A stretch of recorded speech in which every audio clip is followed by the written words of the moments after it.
Right then. Okay, well, welcome to Black History Conversations. We're taking it kind of gently this time, moving ourselves from um, having a what was supposed to be a break and a holiday to getting back into the Black History Conversation sessions. So I'm welcoming a few colleagues with us here. It's really nice to see you all. And I'm just checking the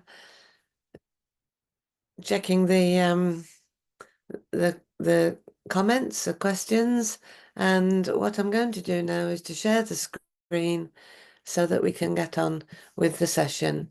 And folks who aren't able to join us will be able to join us at some stage a little bit later on. Now we're going to have fun because I've got to keep my eye on the screen and see when Leslie joins us. So we'll move along as best we can. Right, okay then. Well, we're into season 13. We did have an informal session last week because a number of us are going to have the opportunity to go to Jamaica. So we actually used the session to consider some of the options there. And one of the questions I've just been asked in the uh, chat session, thank you very much, Roland, is when do we think we're going? Well, as we haven't actually got any money in the bank yet, it's getting tighter and tighter, but some of us are planning to fly on Tuesday, the 29th of October. The main delegation will be coming in on Saturday, the 2nd of October of November. This is the plan, and flying back on Saturday, the 9th of November. So those are the dates, so that we'll see. Now, we'll be joined shortly by Leslie Evans, who's been doing some incredible work in Bangor Archives. She's been there morning, noon, and night with a very, very specific purpose. She's recording all the names of all the Africans who were enslaved and lived on the Pennants plantations, lived and worked on the Pennants plantations in Jamaica. So Leslie's been going through sheet after sheet after sheet after document. But we're just waiting for her to join us. She's just on her way now. And then we've been joined by Jackie Pennant. So Jackie, it'll be good to catch up again. Jackie came over to Wales, North Wales, about 10 days ago now. And Jackie was the person who gave us the idea that we really ought to have our acknowledgement.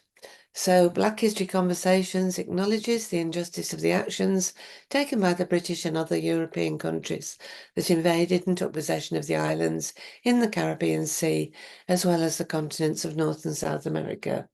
In addition, we also recognise the exploitation of the great continents of Africa, Asia and Australia, and many other parts of the world in the centuries of colonisation and ongoing exploitation. We acknowledge that this has resulted in the destruction and destabilisation of so many nations, peoples and cultures. And just acknowledging that the International Decade of People from African Descent wraps up this December, so we will be doing at least one session on that. All right, now I'm going to skip past that and I'm going to skip past this, telling you more about building bridges of friendship. And just to say that, yes, it was great. We had the opportunity. Jackie, you were with us in North Wales. We've got Carl as well, except I've got his name wrong, I think. It's called, I apologise, Carl, if you're on here. And June Elizabeth. And a lovely photograph of you, June Elizabeth, with Leslie there. Okay, so I'm Liz Millman from the Learning Links International and the North Wales Jamaica Society. We're joined by Garrick, who's also the chair of the North Wales Jamaica Society and also director of Learning Links International, who's doing great work at the moment, getting us through the paperwork that the Welsh Government has landed us with. Now, Leslie, greetings to you. Just to say that Bangor University holds a massive collection of documents related to the management of the Pennant family Jamaican plantations. These documents are available for the public to see and go through, but there are now some documents online. And in the illustrations here, I've given you some ideas of how they're kind of presented. Sometimes they come in packs, sometimes they come with reference books that you can look at which documents you want. Some of these reference books are online, some aren't. Some come in little packages with the reference codes on. Some come in bigger folders. Some are letters, my lord. That's a letter to Lord Penrhyn. And that's, oops, I managed to cover the date over. So that's an invoice, I think, as well. And we've also got here some schedules and some other things. So I just gave you that as a little bit of a feel. But this is about introducing Learning Links International's Tithe, Exploring Our Shared History project. Now, this is part of that Building Bridges of Friendship project I talked about earlier. But Leslie took up the challenge that was posed by the Pennant's Heritage Research Group to go through all the documentation and list all the enslaved people who had lived, worked, and sadly died on the Pennant's plantations. Now, here's Leslie talking to you, Garrick. Leslie, last Monday, Leslie presented a selection of the archive documents to us all so that we could get a bit of a feel about what kind of documents were there. We also were able to examine the documents, and this particular document here is about the Pennant's plantation, which was of special interest. We've not seen that before, so there's lots of references there that we can look at and also compare with the painting we've got of the Pennant's plantations. And there we are, just to prove that we were all at Bangor University. So Leslie, I think without any more ado, I'm going to stop sharing and see how you're going to tell us about what you're doing.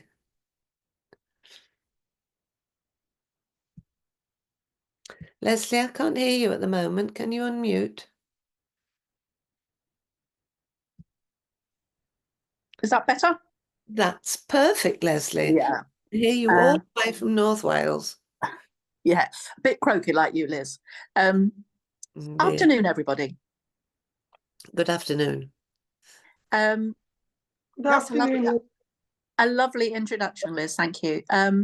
What Liz didn't tell you was, and maybe you worked it out for yourself, that some of these records are in very good condition, very, very readable, very clear, and others of them are literally fragmented. So in my work, it's been a question of not only being a researcher, but actually a bit of a detective as well at times. I'm only going to tell you very briefly what it's all about, because it doesn't take long to tell. And some of you have heard this story before, forgive me. But what it has involved is me, first of all, sitting in the archives and transcribing these documents. And then the majority of my work is done at home, where I sit and I have put every slave, every enslaved person, onto a spreadsheet, depending on which his estate is on. So I've managed to find in the archives, and I've now exhausted the archives as far as slave lists are concerned. I imagine the total is now going up to 1,500 enslaved people on my spreadsheets of the various plantations. And some of them are not on the plantations for very long. We know, for instance, that for new enslaved people coming onto the islands, it didn't always suit their health or their temperament.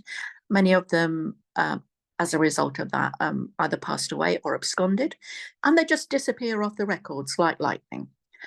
Others, and I'm very thankful for this, have longevity on the estates. So, for instance, I've just completed all of the records that I have for Denbigh at the moment, although I have potentially another 5 records that I can source.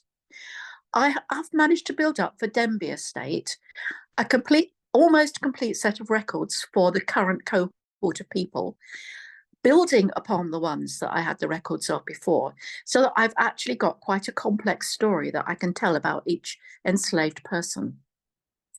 Now, that includes, for most of them, the date of their birth, the country they came from, if they were Ibu or the Congo, or that's very easy to work out.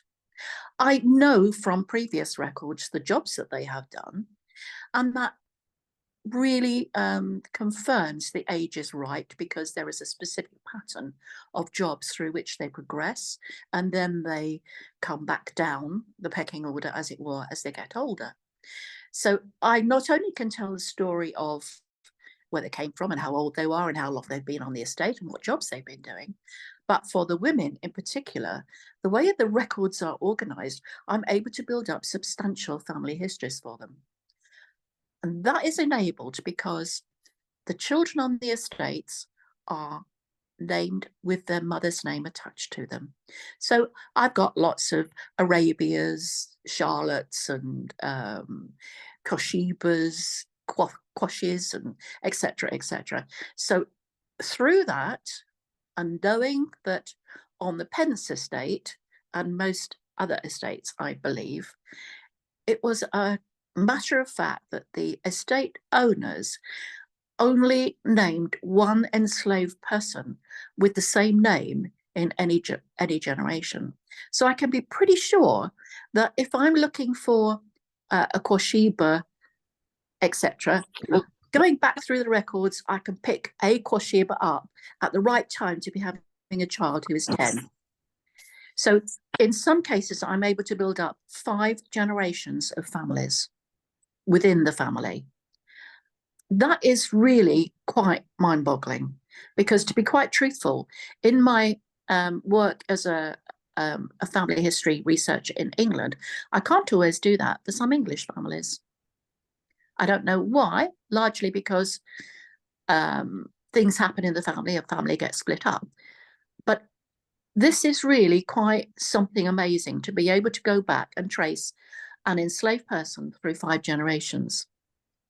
I can't wait to get started on telling the stories, but there's still quite a substantial job to do to continue to glean all these records. I've gone from 1760 is the earliest records that I've got for some of the enslaved persons, and I'm just recording 1817 for all of the estates. I've then got the 3-year journals online, which I can access to notate, transcribe, and then put into the records. So I'm hoping for really substantial pictures of these people's lives that we're going to be able to offer as a memorial to the villages and the plantations that they came from. So that's basically what I've been doing. Happy to answer any questions I might have. Well, thank you very much indeed. And to be quite honest, Leslie, I don't mind how many times you tell the story, because it's just fascinating and it's so much work. I think, to put it in context, the Penrhyn papers are absolutely massive, and the collection is just massive. So when Leslie says she's worked her way through them all, you've worked your way through the documentation that records the lists of enslaved people, but also include the list of the animals that they've got as well. Joan, I'm just going to turn you on mute for a while. Okay, so in addition to that, Liz, yeah, as you know, we don't just have the Jamaica papers, we have the Penrhyn estate papers and additional papers. And I've almost completed going through all of those that are relevant. So my work at the archives at Bangor is completed almost. However, I know that there is material in the National Archives that I'm currently searching for. And as you know, hoping to get into the Spanish Town Archives later on in the next month. To complete, what I'm essentially looking for is the Emancipation Papers. I have access to 2 of them, but I need 4 more, and I'm searching for those. That's interesting. Where did you find the 2 that you've got? Kew. All right, right. At least I hope they're there. It says they've got something online, so that's what I'm hoping for. All right. Hi, this is Jackie. Hi, I had a question. Hi, Jackie. Leslie. Hi. So I guess the question was, you kind of answered it. I wanted to know how close, the slaves are to the emancipation. Like, what's the years between? 32. 1832 years. is the last set of papers that I have access to for the 6 plantations that I'm looking for. However, until I start to transcribe them, I don't know what condition they're in. Okay. And there may be better copies when I get to Jamaica. Okay. Or they may not be as good when you get to Jamaica, because the deterioration of items in their archives is of great concern to them. Oh, Johnny? Leslie, you mentioned that they used 1 name per generation. Can you just explain to me how that kind of worked exactly? How do they sort of worked on a generation? Because that must be quite tricky, I'd have thought. Well, we don't exactly know the process of naming of the enslaved. We don't know whether the mothers were allowed to choose the names or the plantation owner chose the names for them. And I suspect it's the latter, because then he has control over the names. Excuse me for 1 minute. The problem is that for Denby Estate and for Coates Pen, and for Cupid's, the names are repeated. All of the plantations have enslaved people on them that bear the same name. Now, sometimes the names are really obscure, but sometimes they're very common. So Cudjoe and Quor names, African names, are very common in the early days. They filter off and disappear, and we get names like Wiltshire, Hampshire, London, Deptford. They're obviously enslaved owners' names that they've been given by them, because no enslaved person would know of those places to name their children like that. So, for instance, on one of the estates, there is a very significant name, which is Eleanor Bashful. Now, she only appears once in the records in one of the estates, but 4 years later, in the next record, she's on another one of the estates, and there's only one of her. So I can say with some surety that she has been moved from one estate to another, and that happens quite frequently. But it's not always easy to prove it as easily as Eleanor's. So there is page after page of enslaved persons' names on any one record, and they're all different, barring a child being named by somebody in an older generation. But then taking the records and analysing them, it's easy to see the difference between the 2 and allot the right records to them. Does that answer your question, Johnny? Yeah, it does. Thank you. Yeah, as you say, it's like a detective. It's a real detective story, and yeah. I love it. Yeah. My other question was, from which countries mainly did they come, or was it just a real kind of spread across Africa? Africa, the main countries I'm getting are the Congo, I'm getting Coromantes, I'm getting Ibu, whatever it is. Mainly 3 or 4 African countries. And I'm currently researching those countries in a different source at the archives, which is giving me a really enormous amount of sort of reference points, really. That document is called the House of Commons Report on the Slave Trade. It's dated 1790 something. And there is some incredible information. The trouble is, it's a book about 3 inches thick. And if you skip a page, you miss a gem. There are real significant nuggets of gold in that book that I'm just working through gradually when I've got the time. Most of my time spent allocating all these names onto the spreadsheets, but Sure. I'm going through that book like with a fine tooth comb for these nuggets of information. It really, sorry, John. Sorry. Last question. Do you think there were any records on the ships at all, or were they just nothing, do you think? No, there are records on the ships. I'm making a note of them. I'm making a note of where they've come from and the ship, slave captain's name, how many slaves were on board. It's all there in this document. In terms of, it is the evidence that slave traders, slave merchants, slave captains, and people of the aristocracy on the islands have been called to present to the House of Commons, I think it is. Yeah. Okay.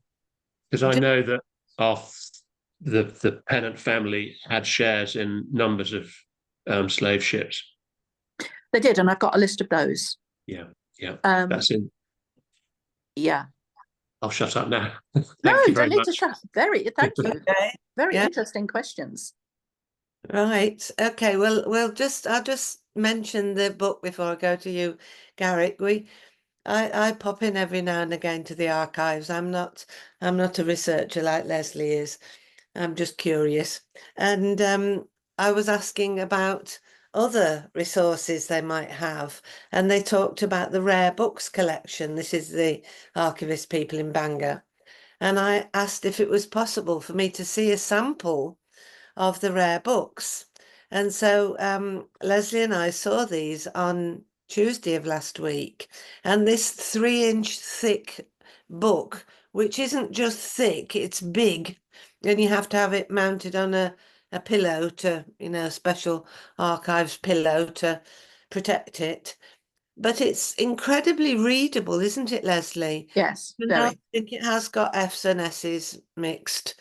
And I know you're very proficient at reading these old scripts, which is why your family history research background is absolutely invaluable in this, because you can actually read these old documents, whereas for somebody like me, they don't make nearly so much sense as you can get out of them. But this book is really something special, and I'm wondering if it's anywhere available online, because it is the report to the House of Commons about the situation with the slave trade in, is it 1783? I've got a photograph of it. I'll try and show you in a minute. I thought it was 1797, but don't quote me. I'll look it up. Okay, so are we going to Garrick next, and then we'll just go around the screen and have our conversation? Thank you. Yes. Forgive me, Garrick. I have to be elsewhere very shortly, so if I disappear, I disappear. Just to finish with the book, it's not the sort of book that you can sit and read for hours and hours and hours and hours. Some of the evidence that these people are putting forward, to me, it seems like the government is trying to get them to say that without the slave trade of the British people, the French and the Spanish would simply walk in and carry on. So it's irrelevant. However, what some of the people are actually saying is that, well, of course, we've got poor people in our own country. And in actual fact, from my observations, these people have got it good because they don't have to pay for their housing, they get their clothes provided, they get their foods provided, etc., etc., etc. It seems to me like the House of Commons questioner is prompting them to make those sorts of comments.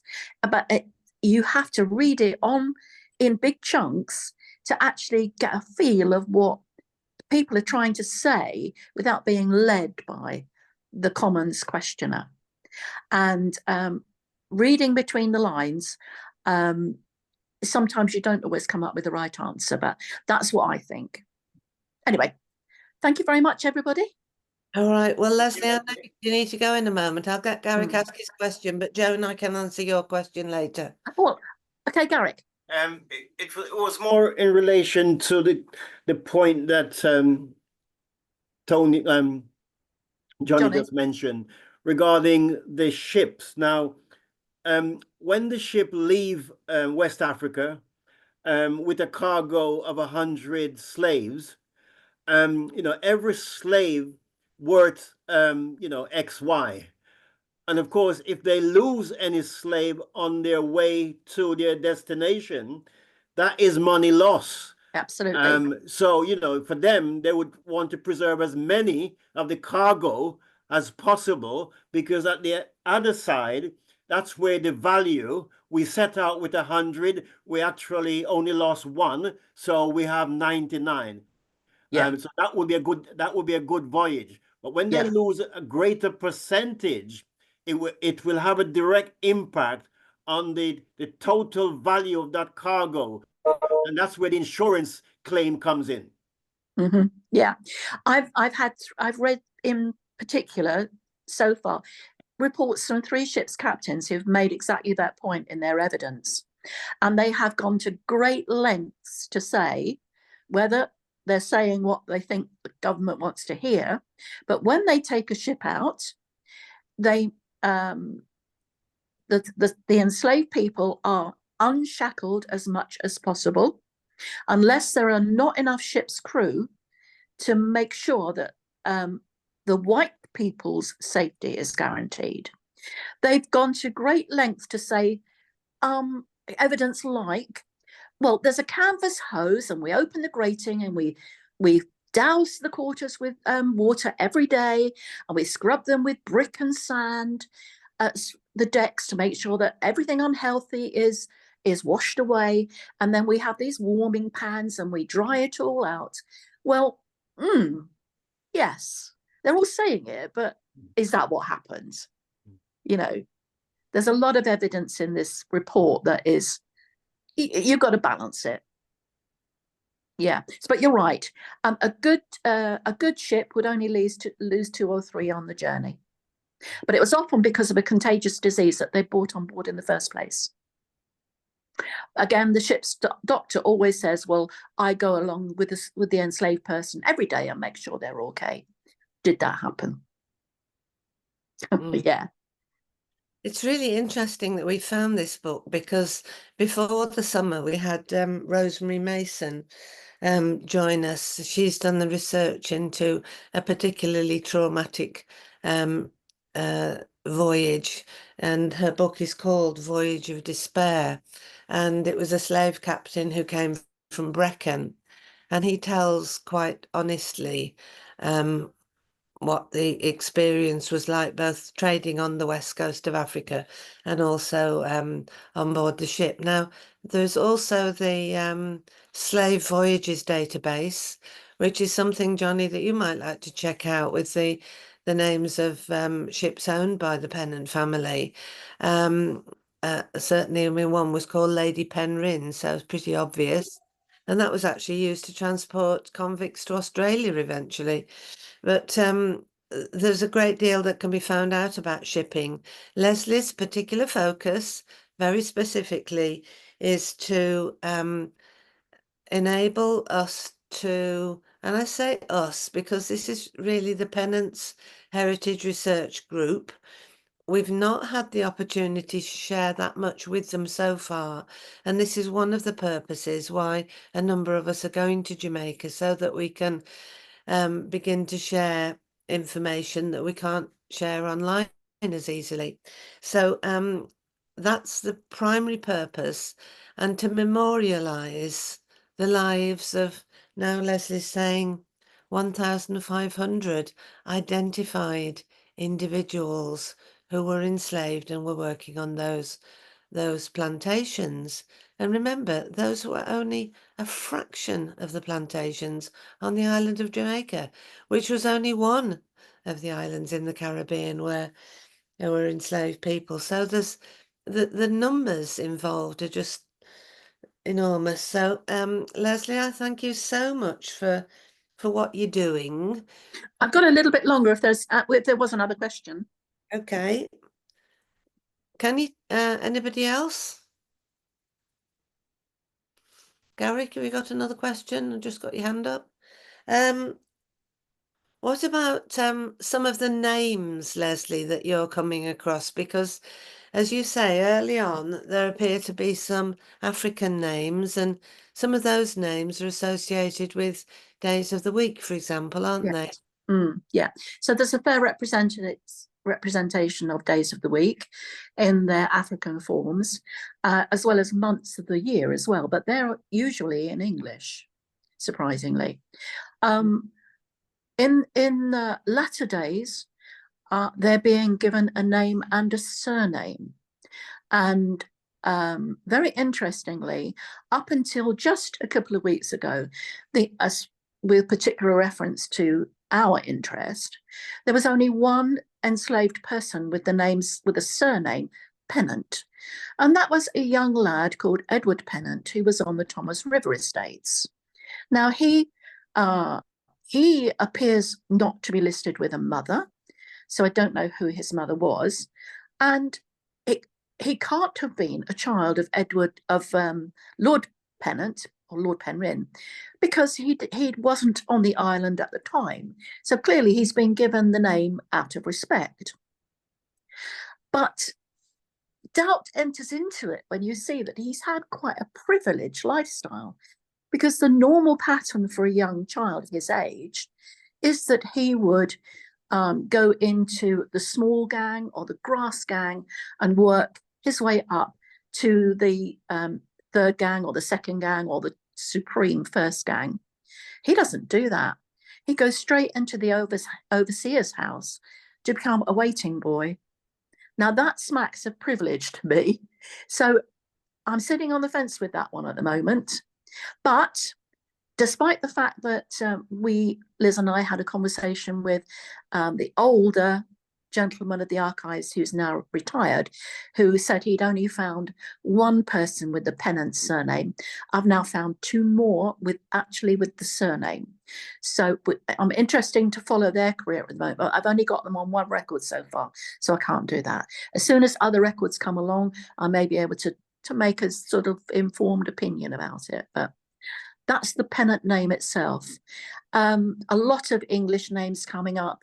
And alongside making a note of all the enslaved persons on the estate, I've also made a note of the white people who work on the estates. And a significant number of those surnames are being given to newborn babies. So that begs the question, are they the fathers of those children? And the only way I will know that is when the next set of records comes up, which tells me what they were, whether they were black, whether they were Sambo, Quadroon, etc., etc., etc. So then I'll be able to tell whether there is any white blood in them. Unless you're using the names that are recorded on the papers. Yes. I don't change the name, even if I think it might belong to somebody else. I recorded the name on my spreadsheets as it is in the records, and then I make a link to who I think it is, and I make a note of it specifically. I don't include anything in my research analysis that I can't prove. Yeah, I was also meaning more terminology, but you can come back to that in a minute. June Elizabeth, you've got a point you want to make. June Elizabeth, are you okay?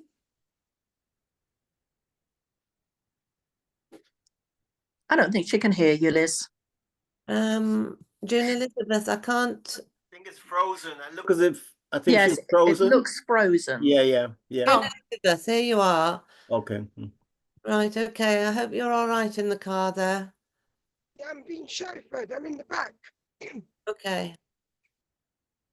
Did you have a question for me, June Elizabeth? Yes, I was just going to ask you, like, you know, at the moment, my research, like Jackie, we're trying to work out the Pennants connection of our family. And yesterday, one of my cousins in Miami, he sent me two DNA of pennants, what I'm going to send to Jackie, but I'll also send to yourself, and I'll send you an email with it. And I asked him, where are these pennants? And he said, one is in Nottingham, and he's not sure where the other one is. So I just wanted to say that I will send you the information, and maybe you might be able to support going forwards with that as well. Okay. All right, June Elizabeth, I'll do my best. Yeah, thank you. What's absolutely fascinating, and thank you for that, June Elizabeth, is that Leslie is doing something which in family history research is unheard of, is that she's going from a long time back and bringing the date lines forward. Mhm. And she's now coming to the time of emancipation. Now, when we understand that at the time of emancipation and the payout, that the records required 2 names, everybody had to have 2 names, which is why there may be so many Pennants like yourself, Jackie, with the surname Pennant. We don't know that story yet, but we are coming to a point that it's possible that some of the generations of some in the generation of emancipated slaves may have such identifiable surnames that they can be tracked through to people living today. Now, that is absolutely exceptional from what I understand. And yesterday I was talking to Dr. Kurt Henry from the Jamaica Memory Bank, and this has never been anything that's ever been able to be identified. So it really is groundbreaking, the work you're doing, Leslie, and I'm so grateful. And June Elizabeth, I think we need to think into the future, because there are many people in the UK called Pennants, many black people called Pennants. There's quite a few white people as well, but nowhere near as many. And the black Pennant. Yes, what was interesting, Liz? What was interesting that he done because my son is 3 and related to the Dawkins from Clarendon, but my cousin, who's from the Pennant, son through the ancestry, so he found 2 people who are related to my son who are named Pennant through their DNA. So that's a little bit above my head space at the moment. Yeah. So I think, just thank you very much. I was just going to say,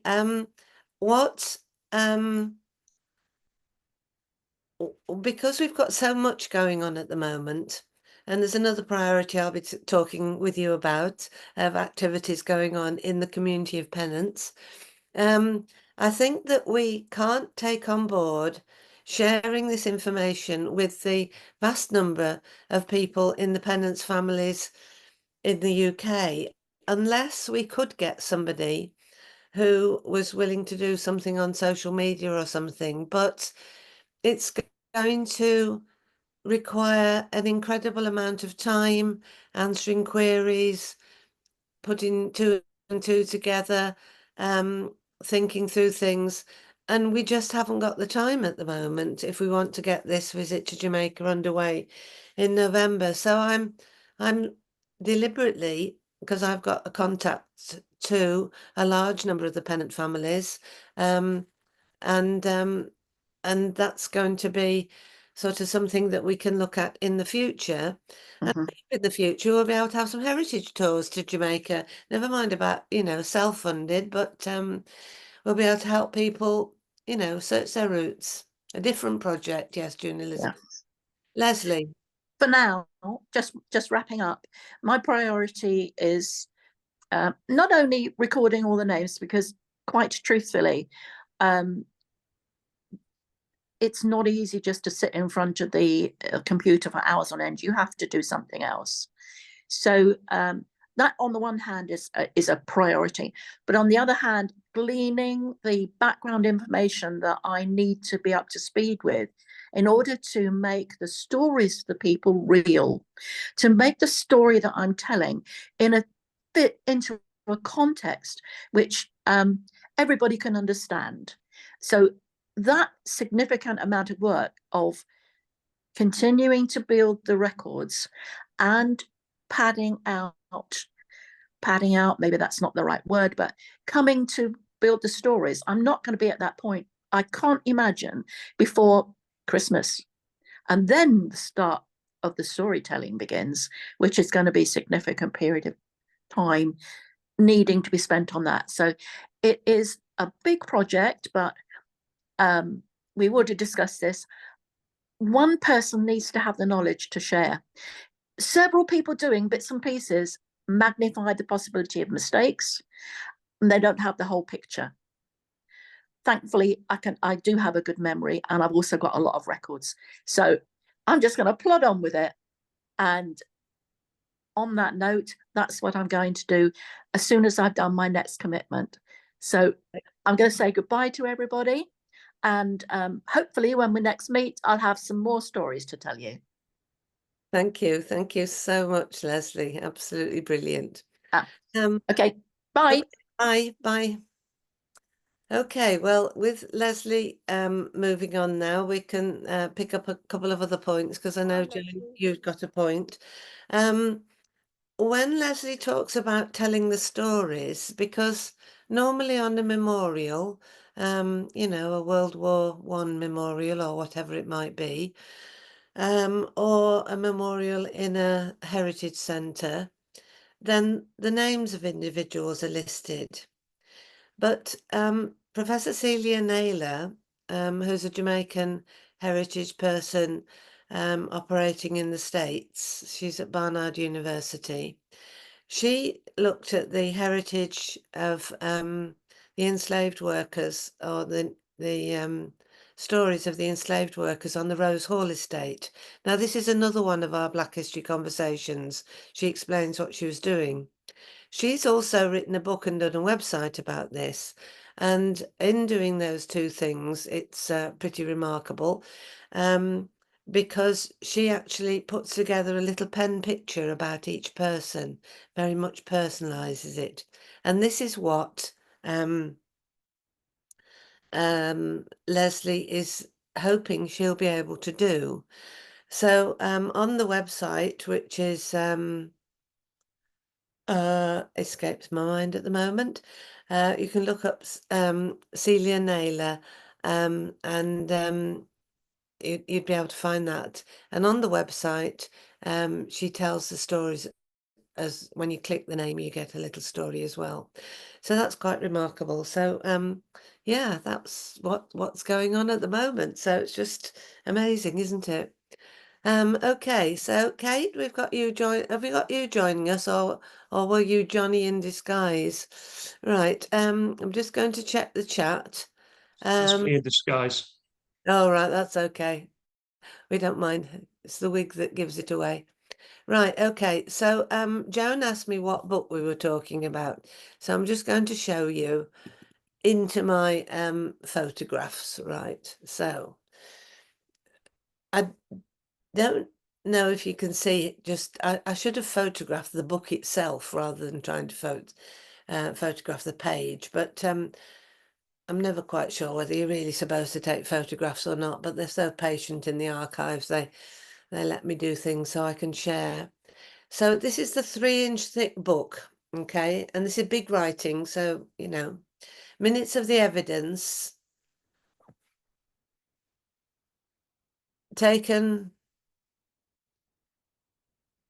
before a committee of the House of Commons, being a committee of the whole House, to whom it was referred to consider the circumstances of the slave trade, complained of the several petitions, I don't understand that, which were presented to the House in the late session of Parliament relevant to the state of the African slave trade. And I do apologise, but if anybody's cleverer than me, they can just put in Google. Come on, Garrick, it's your moment. MDCCLXXX1X, and that's a date. Okay, so this was just one book, and I was itching to kind of photograph 10 pages, but I didn't. I then went on to the next book. So these are in the Rare Books collection. So this is an interesting book as well. This is the an essay on plantership, humbly inscribed to His Excellency George Thomas Esquire, Chief Governor to all the Leeward Islands, and a monument to Antient Friendship, whatever that is. So that's another book they've got, and it was printed in Kingston. That's the same one. Then this is interesting. It's in Welsh. I'm not a Welsh speaker, unfortunately. But this is about, it has several books telling the stories about abolition, or pamphlets about abolition written in Welsh. So that's interesting. So there's this other book as well, History of the Slave Trade and Colonial Slavery. Because remember, there's two different things we're talking about here. And this is what this says in the History of the Slave Trade, that the first edition of this little tract was disposed of within a month after its publication. The writer attributes not to any merit in the work itself, but to the great interest that is taken by the public in the question on which it treats. He is induced to print a second edition and hopes that the information it contains will be advantageous in the cause of freedom, humanity, and religion. In the days which we live are pregnant with events of the utmost importance. The signs of the times are portentous and indicate a change, not only in the aged empires of the old, but amongst the useful states of the new world. And so it goes on. And then I managed, there's a bit here, talks about Christopher Columbus and the actual practicalities of it all. It's amazing that there's all these things. Then these were other documents, mainly. I'm just going to stop sharing for a minute so I can. June, is it you I need to turn off? Yeah. Okay. Joan, yeah. Joan. Yeah. Let me just go back in again. So these were photographs of the of some of the other pamphlets. As you can see, some of them are really difficult to read. Oh, that's a sheep. I've taken pictures of sheep because we've just done a project on wool. Okay, then. So, yeah, it was fascinating to be in the archives and to see those things. So I'm just going to stop sharing for a moment and see if we've got any other questions. If not, Jackie and I can share photographs of the time you spent over in Wales, and you're back safe and sound in Florida, Jackie. Liz, hi, it's Johnny. Oh yeah. I wonder if, when you were talking about Celia Naylor, I was just looking it up, whether it's Unsilencing Slavery, her book. It is. It's Unsilencing Slavery. I just couldn't think. And the website is unsilencing-slavery.org. Yeah. And it talks about kind of not just archiving, but going into the kind of lives of the slaves as well, and what you were talking about, which is what when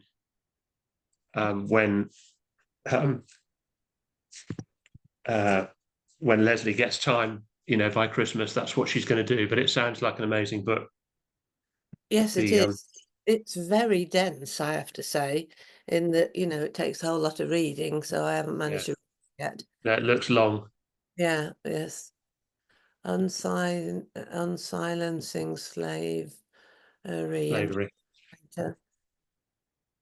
It's all about Rose Hall Plantation in Jamaica. Yes, she was so appalled that Oh yeah, right. Okay, let me just show you then. Right, where are we? Zoom. So this was her work, which kind of inspired us. Don't ask me how we found out about it, but we did. And she says to begin with that the purpose of Unsilencing Slavery at Rose Hall Project is to respectfully and lovingly remember and hold space for the enslaved Africans and their enslaved African-born and Caribbean-born descendants who lived and laboured at Rose Hall Plantation in Jamaica. So that acknowledgement, we always looking at how can we be respectful, how can we recognise. Now, can you see the site? Yeah, presumably. You've got this part here, which looks like an iris. I'm coming to that in a minute. But on this side here, she recorded all the names of the enslaved people that she found in Rose Hall records. Now, I don't know where she researched, but she found all these names. Okay. So there's men, women mixed up here, and they're all presented alphabetically. Now, on any one of these names, and we'll choose Adam, she's managed to write a pen picture about Adam. So she says he was Creole. She uses the terminologies that were used in the records.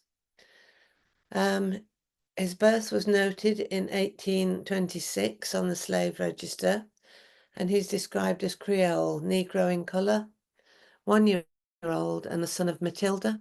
So she was able to match back as to whose child he was, because she looked at the 1832 clothing allowance list.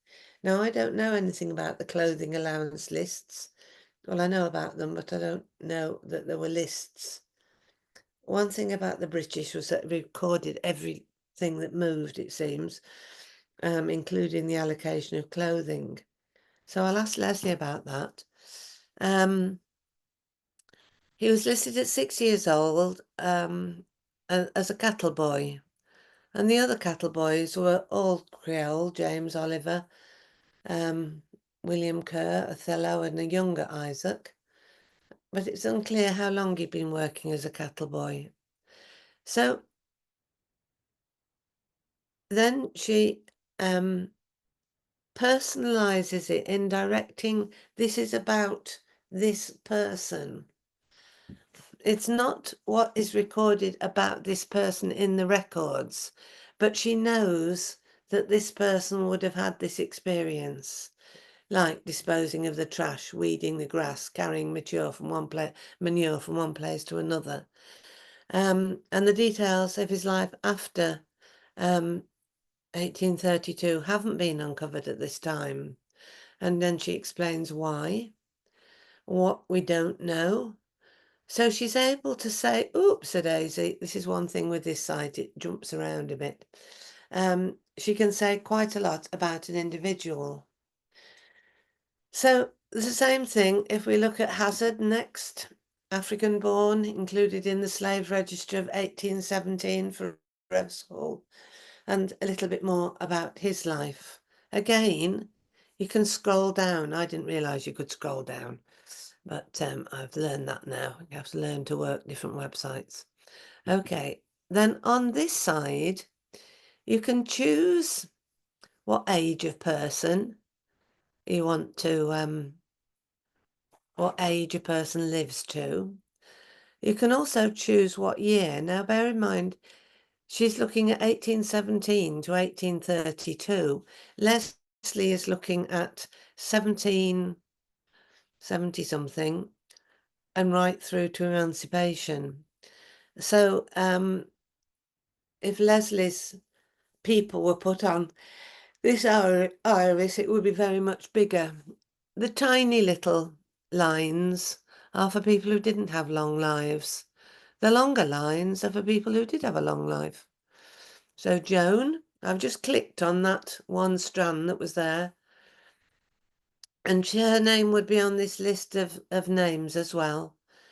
and it says a little bit about her. She was noted that she was healthy and of good disposition. And her duties were described as field, and gives a description of that. So often Celia's explained from her extensive knowledge of the slave trade. We'll try a short one here. Damon. He was African born, and he was listed, and at 38 years old at that time. It's possible he laboured for years before, but his passing was noted in the 1826 slave register at the age of 46. So there's a lot of detailed information, and then there's endless information about how the team pulled together all these records, the actual documents that they used. So this is a document at the National Archives in, not sure what'll happen when I do this. Can you see the record or not? I'll just come out and go back in again. Oh yeah, we can see it. All right. Yeah.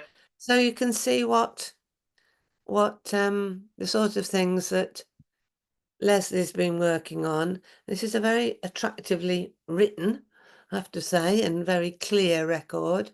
That you've got Aaron, and these people are all in alphabetical order, which wasn't always the case when Leslie's been looking.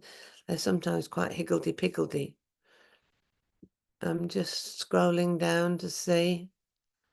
They're all recorded as Negro. There's no variation on colour, but there's a great variation in age and African Creole background and any remarks. Here you see you get a comment that George was son to Hope. You get Harry was son to Cecilia. Here we've got a two-name here with the surname Parish. What Leslie's able to do with quite a few of the surnames is she's able to match them to the overseers on the plantations. And those are marked down there as well. So this kind of information, and just notice how many pages there are of it. You know, it's also quite emotional to read through. I started reading the very big thick book, and I read a couple of pages and I couldn't carry on, because what you're reading is really heart-wrenching. But Leslie's managing, and she's being able to reflect, and she understands sort of the voice in which things are being recorded and the way the questions were asked in kind of a leading sort of way. It's absolutely fascinating. So that was in answer to your question, Joan. What was the book called? Come on. Oh, wait a minute. Yeah, Joan. Lovely. Raise hand. Raise hand. Here we go. Yeah, fine, Joan. Off you go. Okay.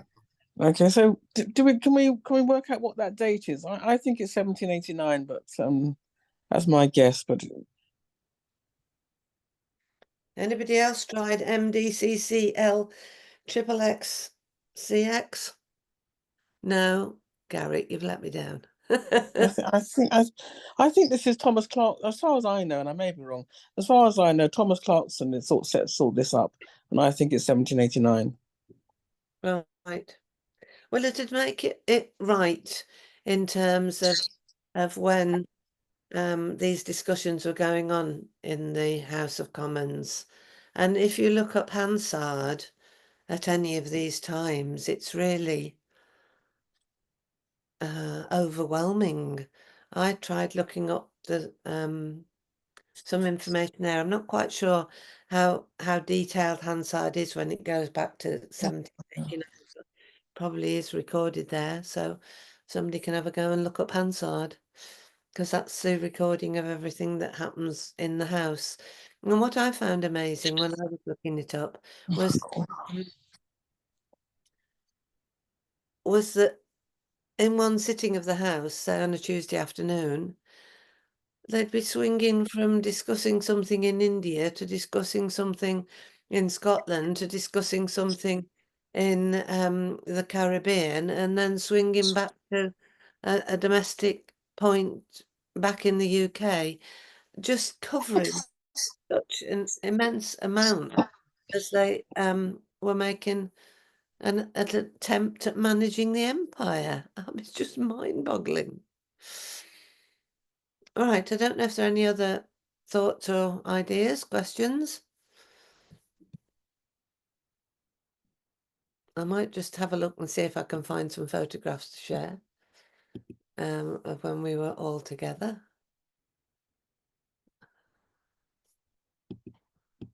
Can I have another? I put my hand up again, sorry. Yeah, fine. Okay. I suppose I've got 2 points. I mean, one is, yes, I'm happy. I would love to see more about what's going on with Penryn and the Pennants. Do you have, are you able, did you do this last week? Maybe set out what the plan is for this term or this, whatever, this session, whatever you call it. I have, yeah. Let's do that first then, and then I can show you some photographs of when we went round Penryn Castle. I do this without having edited them first, which is probably not a good idea. Right, what did you just ask me? You asked me about what we're doing for the rest of the session. Right, okay, it's my very next PowerPoint, Joan. Can read my mind. All right then, so this is a rough idea of what we might be doing for the rest of the session. This is season 13, and we'll carry on starting, oops daisy, at 2:30 until the hour changes in the UK. So all these sessions are 2:30 sessions. So you can cut and paste this or whatever you want to do. We always try and keep to 8:30 in Jamaica, but then we start just a little before 3 o'clock or 9 a.m. So last week we had the special session on the Tithe Project Building Bridges, which I can tell you more about, but we kept that as a small session because we were really running out of time to organise this, and we felt that we needed to be able to work that through, but we've got the recording of it. Now, next week we've got Trey Ventor coming to speak with us. He's an extremely capable, able young man. He's introduced to us by June Elizabeth, and he's made some amazing presentations. And I think I'm going to share one of his presentations. I'll ask him first before the session, because it would be really good to be able to look at this longer session, and then he'll introduce himself with a shorter session. Then we start Black History Month, okay, and a Black History conversation celebration, because it's our 150th session. So we're going to start with Catherine Hall joining us, and from 3 o'clock we'll record her presentation. Now, Catherine was one of the people, along with her husband, Professor Stuart Hall, who set up the UCL database into the slave ownership payments. So that will be a really interesting session and will inform us a lot. Then we're having a break from our focus on the Pennants and Clarendon, and we've invited Beverly, and she's going to talk about African lives, a walk around Newcastle. So that'll be good. And then the following week, we've got Dr. Barrington Richardson, the Director of Education from Clarendon, who will be in North Wales. So it's on a Friday afternoon, and we're going to ask him to reflect on his time spent in Ivering, his time spent in North Wales. So that's part of our Tithe project. And then it says next week. Black History Month, question mark, Joan, question mark. It's a good job you're asking, because then I've got down here the 6th of December. That's another opportunity, Joan. So if you decide which one you want to sort out, fine. I thought it was doing the 22nd of November. Oh dear. Let me just. When did you think you were doing? 22nd of November. All right. I'm going to ask if it's possible that you might be able to swap that round with letting us have Kurt Henry, who's another visitor from Jamaica then. Yeah. Yeah. So do you prefer to do the 25th of October? I'm happy to do whatever works for you and other members. I don't have any, I don't have any sort of preference, or I really don't mind. I hopefully will have the pamphlet, or maybe not to send out, but I can I will certainly send it to you probably in the next sort of, let's say, 10 days. So I don't mind when I do it. Okay, well, the 25th of October. So Joan, what's your pamphlet going to be called? The pamphlet itself is called, it's not Notting Hill, it's Ladbroke Grove, but I'm doing the talk I'm going to do, the session I'm going to do, with this group is going to be a wider thing. I thought I've basically just called it Black people in like W10, W11 from 1870 to 1970. So that, I mean, although it's sort of very locally based, I do obviously touch on the big themes of the the 50s, the First World War, the race riots, etc. So I look at all of those things, but kind of through a local lens to some extent, or vice versa, possibly even. But I will send you. I'll send you the. Sorry.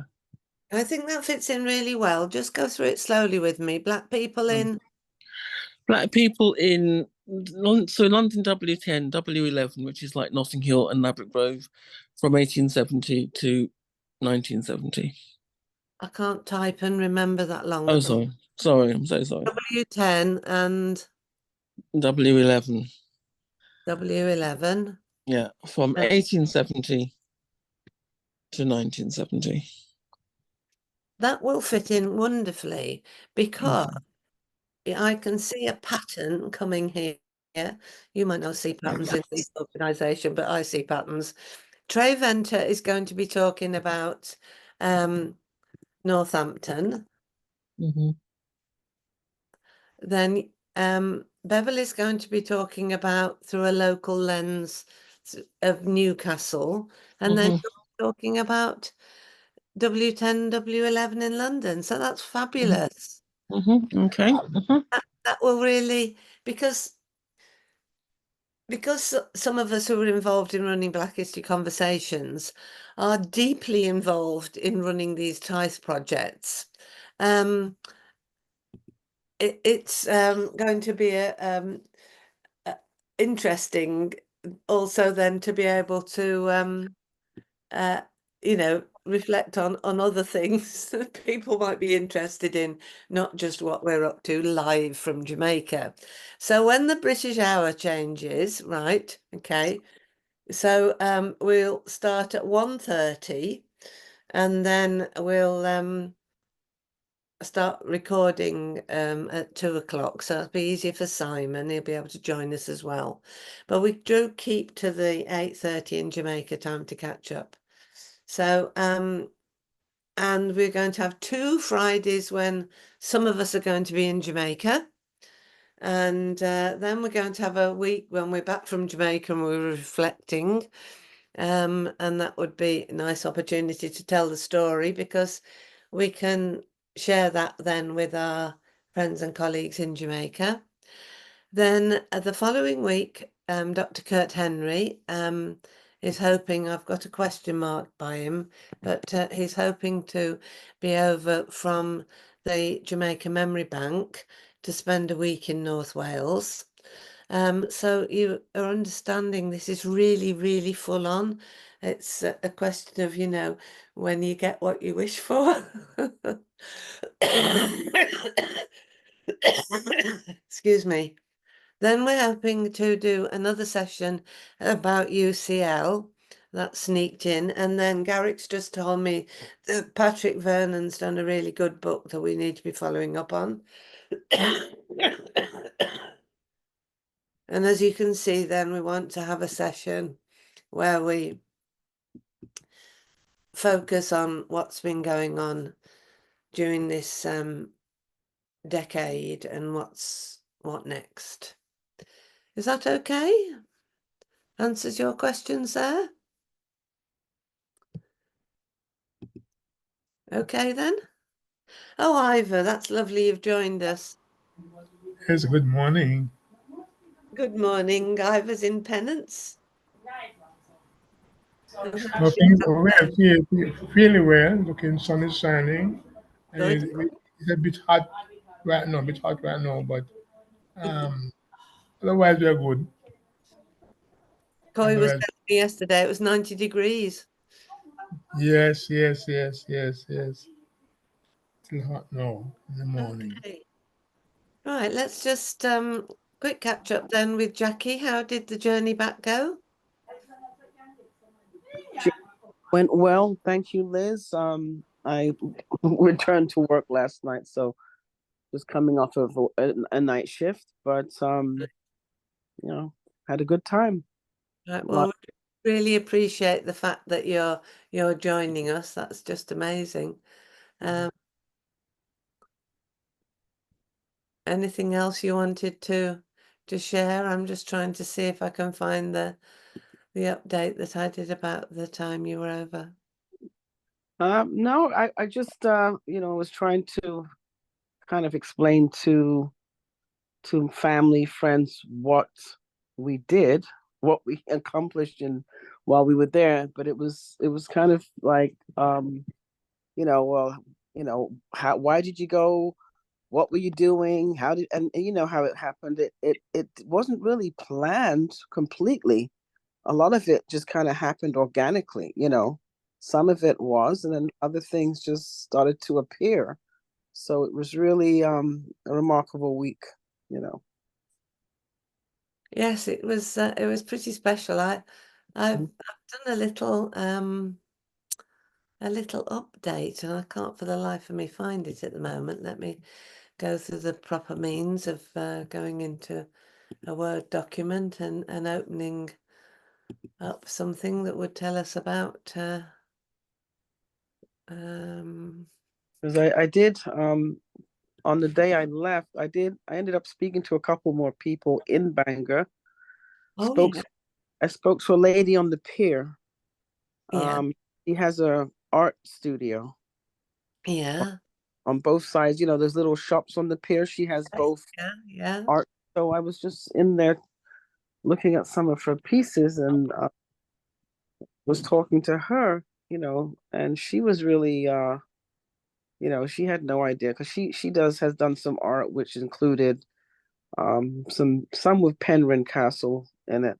So she was just amazed at the story, and she was, she said she had no idea all of this history was here or there in Bangor, So, just going around and just meeting people and talking to them, it was really amazing how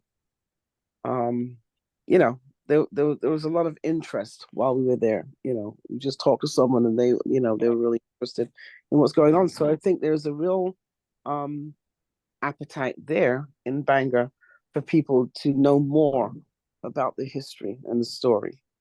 Yep. Yeah. It was just wonderful to have you with us because as soon as Jackie explains her surname's Pennant, I'll just introduce yourself. You didn't have to explain. And then the questions started. So yes, it was really good. So much anyway. It was really lovely. What was the responses like, Jackie, back home when you mentioned the people that you've been to North Wales, you've been to the castle, you've done this? What were people saying? What were they asking about? Well, I tell you, it's kind of funny because the main response I'm getting, and this isn't from family and friends, is how did you have access to all this stuff? Oh, You know what I mean? It's like, you what? You went to North Wales and you went to the castle and you went to the archives and then you went to the council meeting. And then, it's like, and now there's this type project. How on earth did you find yourself in the middle of all this? What have you done so special? And like, I haven't done anything. I just showed up. That's it. Didn't do anything, and I think that's what I've gotten out of it. I'll give you answered next time that question is asked of you. Yes. Just say to them, the ancestors guide me to these places. Yes. That's exactly what it is. Yeah. Yeah. Just showing up, and that I think is what is I've learned from this. It's like just being available and just showing up. Amazing things happen. Yeah. Yeah. Well, I tell you, it was amazing for us too. So this is the update that I was just looking for. So the big project is called Building Bridges of Friendship, and it's the bridges between Bangor and May Pen, because of the shared history. Penrhyn Castle is just outside Bangor, and the impact of the Pennant family in Bangor is very significant. As you said, Jackie, you saw your name all over the place, Pennant. It's just there. There's places called Pennant this and Penrhyn that, Penrhyn Close. Yeah, it's really interesting. So that's the big project. And then the course that we're doing and the work that we're doing is to try and explore the shared history of Jamaica and North Wales. Now, because everybody starts in a different place, their course program might look quite different from somebody else's course program. Some people don't have to come all the way from Florida to visit places. They might be a lot nearer, or they might know the story of Penrhyn Castle very well. But that certainly was a week that was. And so we laid the foundations of the Bridges of Friendship in Bangor by going to the council, and that was fortuitous that you were there on the night and were able to speak to the council about the shared challenges that people who'd had ancestors who worked in the slate quarries and people who had ancestors that worked on sugar plantations in Jamaica. It's a shared history and an important history to understand. So we had our North Wales Jamaica Society Zoom meeting on the Saturday afternoon, and then we had Jackie join us, and also Carl Green, and I'm never sure I get Carl's name right. I do apologise. And June Elizabeth White-Smith Gully, and Gilbert came from Corwin. So off we went on the Monday morning, bright and early, to Penrhyn Castle, to join the North Wales Jamaica Society members. So there's a bit of a crowd of us outside. It was nice that your wife Suzette was able to join us as well, Gary. Yeah. Also Pat Mody Jones. That was great. Now, Ivor, I've taken this picture for you. I've got a better one than this. I'm just going to cough again. I do apologise. Okay. And I'll let you have that. Just read this a minute. Oh.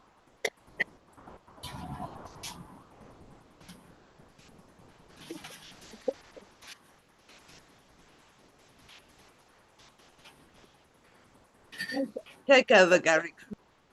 Yes. Okay. Yeah. So we've got quite a few photographs from the visit to Penrhyn Castle. In fact, I have more photographs than Liz. Wow. All right. And from the moment we arrive in the grounds of the castle, we went through the main entrance, and we started to read and to take photograph. And then we gradually made our way throughout the building, and there's so many different rooms in the castle. So we saw the Jamaica box on the desk. We take a photograph of that. We also saw a room that is called the Ebony Room, which is, we assume that is, a black present, in that room. Then we went around to different room and upstairs, look at some of the rooms upstairs. But we spoke with the local historian, a gentleman that's been there for over 20 years. Okay. He was telling us a little bit about the history and the paintings on the wall, because the Gifford Pennant and others, their photo was on the wall. And then this great long table, it goes on for miles, this table. Wow. Wow. And he told us that this table, this dining room, the last person to use it was the Queen. So the Queen came there for a special banquet. Which Queen was that? Which Queen was Penryn that? Castle. Which Queen was that? I didn't remember what year it was, but this was clearly before she died. It was Victoria. It was Victoria. Was it Victoria? Oh, Yes. there's a table. Yes, there's a table. Okay. But he also explained to us that the castle often used for film. So they have done a number of different films in the castle, and I believe there is one in the pipeline, so it will be closed to the public for a period of time while they're doing some filming. Yeah? But it was just, it was just, here's a photograph. It was just fascinating just to see all of this. Wow. And the bit that we were sort of concerned about was that we didn't see much information about Jamaica. As you enter the gallery for the display, they had one piece that actually explained where the Pennant wealth came from the sugar plantation. That was there. But when we completed our walk through the castle, which includes the kitchen area, which is downstairs, with all the cooking utensils, etc., all the copper pots and everything. And I don't know if you're familiar with upstairs and downstairs, where the servant are downstairs in the basement and the other people are upstairs. So that was the situation. As we finish all of that and coming out, before we came out, there was an extra piece that was relatively new, because 6 months ago it wasn't there. And that was two section displaying some information. There they are. Now these are relatively new in the castle, and I don't know if you can recognize these painting, Ivor. Yes. You would see this, yes. And we thought that was really, really important to have, have those photographs there. Yes. We also saw flat bridge. There was one picture, a flat bridge, which I'm familiar with. I know it very well. And what we all agree after we came out of out of the building, that there should have been more recognition. That's the one. After Jamaica.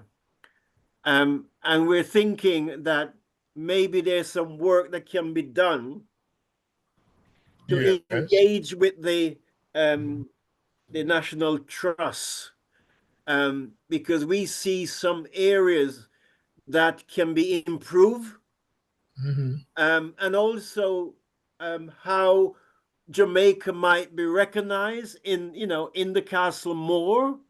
And we're thinking, for example, wouldn't it be nice to have the Welsh flag and the Jamaican flag on the castle itself outside? Yeah? Of course. So that's something that we want to be, working with the National Trust to achieve. But even beyond that, we're thinking that, more can be done in recognizing the shared history. I mean, they've got enormous ground, I don't know how many acres, just enormous ground. There's also Unused. the allotment area that, we didn't get chances to see that area, but it's a lot of land Yes. space, and potentially things could be done with all that open space. And Jackie and I was saying, can you think about, for example, what about accommodation, bed and breakfast, and maybe a cafeteria, food restaurant, something that will bring the Jamaican aspect into the ground, into the arena. So we have some ideas that we think, could be developed out of that visit. So we want to pursue these ideas. Of course, of course. It's a fascinating place. It's the first time I had the privilege of going to the castle, and I didn't know what to expect. But and it's not easy to walk around and to see, how those slave masters and how they came to have this wealth. It's not easy to to walk around and look at all these things. In fact, my wife said to me that she didn't like it because it reminds her of a similar situation in Liverpool, where we have the Slavery Museum. And in the Slavery Museum, they have the story of the slaves on the plantation, the transatlantic slave. They've actually, that whole story is there. And she doesn't like going into that space because it's a difficult, emotive space to be in. See? And there are many people who have said they will not go there because they don't feel comfortable going into that space. Well, but again, Ivor, this is the point. This is British history. That's right. I have to learn it. And you and I, when we went to school, all we knew about was kings and queens of England. That's correct. We didn't know anything else about other history, kings in Africa, queens in Africa. We didn't get any of that. Oh, no. Well, that's why, Garrick, I was going to say, hi, Ivor, this is Jackie Pennant. Hi. So that's why I was saying, when you say that the difficulty in these spaces, that's why my thought is that these spaces should be reimagined, reclaimed, and put a new twist on it. I mean, it was an oppressive situation, but at the same time, there is that we have a claim to do something with those spaces. Those spaces owe us something. You know what I'm saying? And we have the right to envision something different, make it something different. Yes. Only that history need to be rewritten. Yeah. What we have is whitewashed history. Yeah, and in fact, Ivor, it's something quite interesting, because we can't change, history, but it's the narrative that goes with it, because often we will see, you know, statues and different things telling a story, but that story is a very biased story. It's been told from one perspective. Yeah? And so it's how we correct those stories and correct those narrative. And you know, we all have a responsibility, whether informally or formally, to actually, you know, use the knowledge and understanding that we have. And this is the whole point about shared history, to be able to engage and have these conversations with other people, because many people, as Jackie says, living in Wales don't know about this story. Yeah. And you know, it's just down the road from them. Yeah? But again, many people in Jamaica don't know you know, the stories in the UK or in Wales or down in Port Royal. You know, so it's about how we bring these stories alive. That's it. And I think, you know, for us that is the key element. You know, it's not just something that, oh, there's a nice castle up there, etc. And you know, they did this how many 100 years ago, and we have to try and get away from this thing that, oh, this happened so long ago, it's no longer relevant, it's not important. As some people would say, oh, forget about it, you know, it's in the past. But of course, what they don't understand is the impact of those things are still affecting generation after generation. There you go. Very much so. I do apologise that I've been coughing away in the quiet here, I hope. Gary, did you see this room as you were leaving? I suggested to you that you might go and have a look in No, this. we did try to see that room, but we couldn't find it. Right, well, this room, which is here, this is the way you see it. The other photograph was taken that way. Yeah. It's this little tiny alcove, and in it are some of the pieces of the old display that was done in 2007. Right. This is a really good picture. I think Ivor took this specially for you, and I'll send it to you because it doesn't have any light glare on it. So you can see where the works were in Pennants. Yes. You can see where the River Mino's coming. The man on the horse is coming up. Is that Ray Mino, that? Is that Ray Mino? Yeah. Is that Ray Mino or is the Thomas River? Yeah, Thomas River is it? Yes. And the hill there. And then if I zoom in, there's evidence of something else here. But that's we still haven't identified what that is. Right, so I took a couple of pictures of that. Then this is Richard Pennant, the improver. Yeah. With his finger on some of those maps that Leslie's been looking at. Yes, okay. The background here is his slate quarry. Yeah. And Sugar and Slavery, the Penryn connection was the descriptor. Everything's written in Welsh and English. Yes. And then just a little statement about the Pennant. That's right.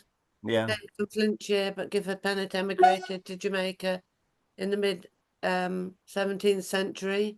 He was awarded a grant of land in 1665 and came to own one of the greatest estates on the island, 20 times larger than average. And his son, Edward, and talks about him.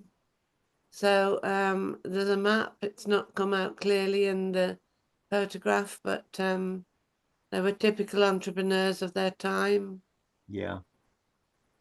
Right, and then the world that the enslaved people made. Yeah. Showing how they work. This isn't necessarily a picture of the Pennant plantations. And those two pictures of the idealized Pennant plantation and Denbigh were painted in about 1870. So that's way, way, way after. Mm. So those descriptors. Then a second part with the Denby, explaining that people did so many other jobs. This is what Leslie's finding. And also they comment here that I can't say it, metallurgists were respected in African society. Mm. Yes. Certainly, recently, this has come more into focus again. And people have been exploring, where these steam engines were built and how they were transferred to Jamaica. Yeah. And Leslie's discovered that they would ship out of Salt River, and they had a special dock built at Salt River with equipment that could lift these enormously heavy steam engines off the ship onto Yeah. the. So yeah, and this is interesting because Wales, as I mentioned earlier with the abolitionists, the struggle against slavery was considerable. And this guy's fighting for slavery. He was in the 8th Wisconsin Infantry Regiment, and he came from Pennygross, which is where Maggie lives. So yeah, amazing. And you mentioned ships going across. He says here, I saw the ship Cora. We could hardly believe that 705 children, men and women had been confined between the decks. Wow. From their land and on their way to endless slavery, but it was true. So most of the ships were shipping 500 or 700 at a time. A ship was made in Pwllheli, North Wales, and that was being fitted out for over 700 people to be transported. So just amazing. The stories just went on and on. Yeah. Anyway. And I'm wondering, Liz, through the schools in Wales, whether this information is being taught, because Wales is committed to teaching Black history, but we need to test the school and the school children as to what is being taught to them around Black history. Absolutely. I'm just going to show you now,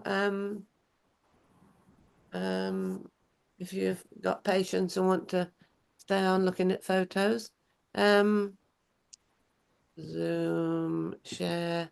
This is when we went to the archives in the afternoon. I showed you that picture before. But this is the Denby estate. Now, this is huge, this picture. I think we saw it once before, Ivor. But what she's knowledgeable about is knowing the different people. And John Schickle was one of the overseers that features a lot. And this was 1767 and 1768. And you can see you can see the River Meno for a start. Yeah. You can see the sugar brewing, whatever, operations there. We're going to the Then you can see different plots. the different lots, and they've all got a different name, and then the different little houses that the enslaved would have lived in. Yes. And so when we go to Denby, we'll take this map with us. And you see this says to the pool of the rocks, it says that away. And here it says road from St. Jago to the other cross. And then this is the road from Jago to Denby. So Ivor, I'm going to try and send you these. Yes, but once St. Jago to Paris at one time, St. Jago to Paris, I think it was. Yeah. Like in Jamaica, yes. So that was that one. Excuse me, I'll need to turn this round. And this is a table for reference, so that there were 2 works at Denby, the old works and the new works. And it says this was Fogo's cane piece, lime savannah, ditto, wood pasture, ditto, Murphy Johns, Coates. I can't read that. Dukes, Dicks, Great Bog, Bells, Congo Toms, Trash House. So an awful lot of detail, which local people may Yes. understand. Those, yeah. Yeah. And then this one was fascinating. This is an argument that was going on about some land. And can you see that the pieces are actually cut out? Yes. On the Turin Road. And then the writings here, but it's really difficult to see. Says Honourable Richard Lord Penryn here. So it is possible to read when you're there. Then there was this sketch map of something or other, which I couldn't work out at all, but you know, it's there. And then this was the Denby plantation. Mm-hmm.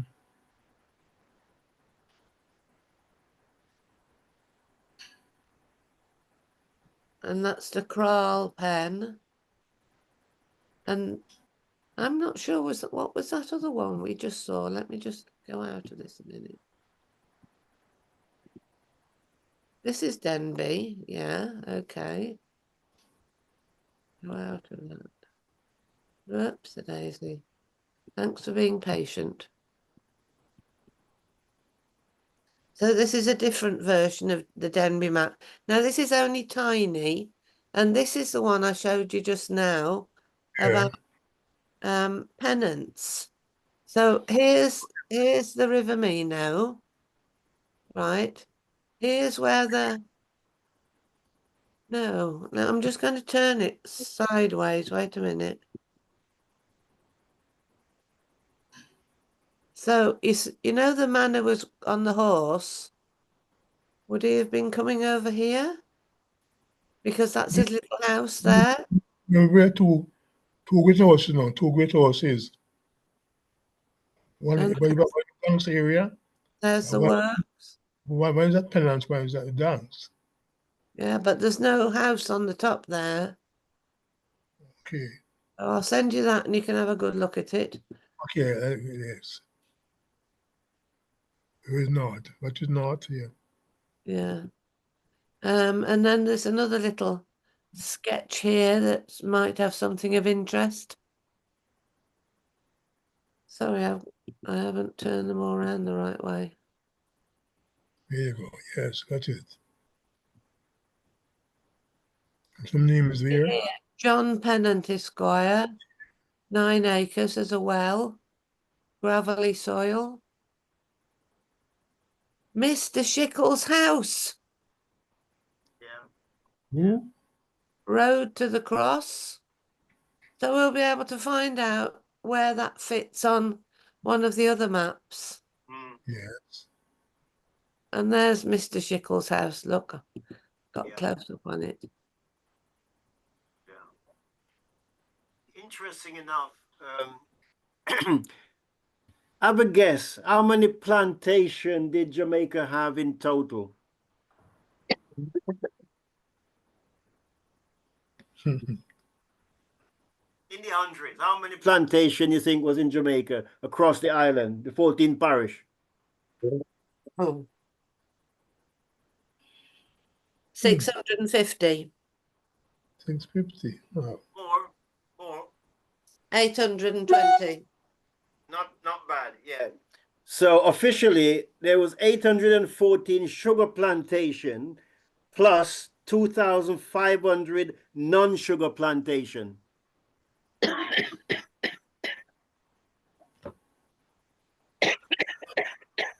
that was published in 1804 when they did a survey of the country.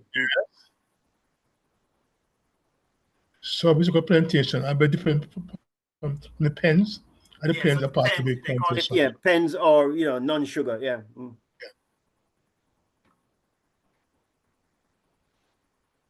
Right, I think at this stage we better give up. All the rest. Oh, by the way, Liz, There's some more ruins, but are in the Independence area, but I think you haven't seen, some more ruins are there, but you have not seen yet. I was told about them. And there's some graves, so some tombs are there too. Okay. Yeah.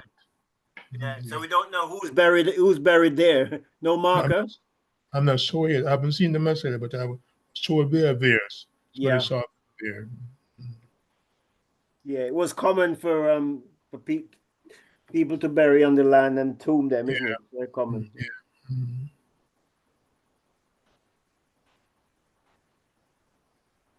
I think in the 60s and 70s, they used to take school children to see the different ruins. I haven't seen them for myself yet. Told about them, but I haven't seen them yet. One of the things that somebody at the university said was that if we went, that they'd clear the graveyard so we could get to see them. Yes. So we better try and see if that offer still holds. Can you make that your business this week to go and have a look? I will try. I have a busy schedule this week, but I'll try to see what I can do. School resume now. I'm back in the school and going to different places. Okay, well, let's see how things go. All right, then, catch up next week. I hope I'm quite better then. Also, I've also been collecting some relics from the past, relics. So when they come, I can show you them. Relics from the past. Yes, I have some of those too. And You're keeping those safe, are you? I'm trying to, yes. Yeah, keep them safe because currency as well. I have some pennies and pennies and farthing. Yeah. There must be some dates. They will have some dates. Dates are there, yeah. Dates are there. Yeah. Good. Yeah. So leave there you want to go now. Okay then, all the very best and talk to you next week. Yes, sure. Take care, Ivan. Bye, Ivan. Bye. Thanks so much. Bye. Bye. No problem. Thanks very much.